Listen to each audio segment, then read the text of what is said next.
Une gerbe au fond de la baie de Saint-Pierre pour commémorer la catastrophe de 1902. C'est l'idée d'une poignée de plongeurs.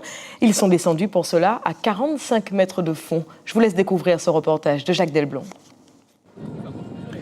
Il était 21h lorsque le président de l'Office du tourisme de Saint-Pierre a remis à 3 plongeurs la gerbe qui sera quelques instants plus tard déposée sur l'épave du Roraima au fond de la baie de la ville d'art et d'histoire.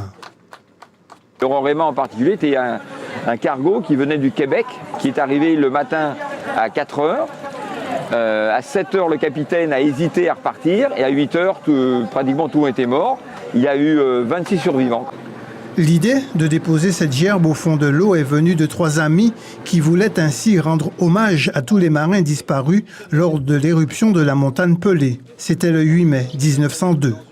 On va limiter un plongée à 40 mètres ce soir, 15 minutes toujours, et dans les conditions dont je vous avais parlé tout à l'heure au niveau des équipes. L'idée a donc fait son chemin et 25 plongeurs expérimentés s'étaient donné rendez-vous à Saint-Pierre pour vivre cet instant mémorable. La difficulté majeure, c'est pour ceux qui ne sont pas habitués, en fait, c'est gérer le stress. Bon, plonger la journée, la plupart sont habitués. Ils ont déjà fait aussi des plongées de jour, mais la plongée de nuit. Mais la plongée de nuit, on la limite souvent à faible profondeur. C'est quand même une plongée à 45 mètres ce soir. Donc on avait besoin de gens expérimentés et confirmés, quoi. Les conditions de plongée ont été exceptionnelles, pas de vent ni de houle. Une eau moyennement claire à cause de l'afflux de plancton, de crevettes, de poissons ou de calamars attirés par l'éclairage des projecteurs.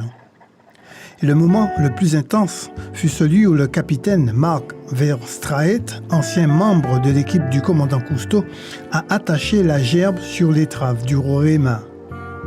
S'en est suivi un instant de recueillement observé par tous les plongeurs. Nous pas qu'à oublier les autres, sur la gerbe, on pouvait lire quelques mots inscrits en lettres dorées. Sitôt fait, tout le monde est remonté à la surface. Cette plongée de nuit, à cette profondeur et en ce lieu était une première. Les émotions furent grandes. Il y avait beaucoup de lumière, ce qui donnait en fait une ambiance tout à fait particulière et atypique.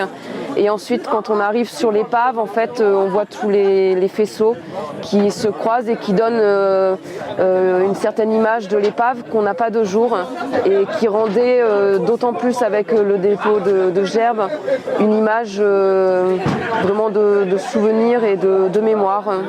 C'est une grande émotion parce que effectivement, ça nous ramène en 1902 et on essaye de penser ce qui a pu se passer. Tous ces bateaux qui ont brûlé et coulé au fond de l'eau avec les gens à bord, c'est quand même des sensations fortes. Hein. La plongée que je viens de faire là était extraordinaire. C'est un moment exceptionnel puisque c'est ici que j'ai rencontré Cousteau sur les Calypso et j'ai embarqué sur les Calypso il y a maintenant quelques années, c'est en 1980, après avoir plongé sur l'épave du Roraima. Une épave du Roraima qui restera encore quelques années visible dans le fond de la baie de Saint-Pierre alors que la gerbe aura depuis longtemps disparu.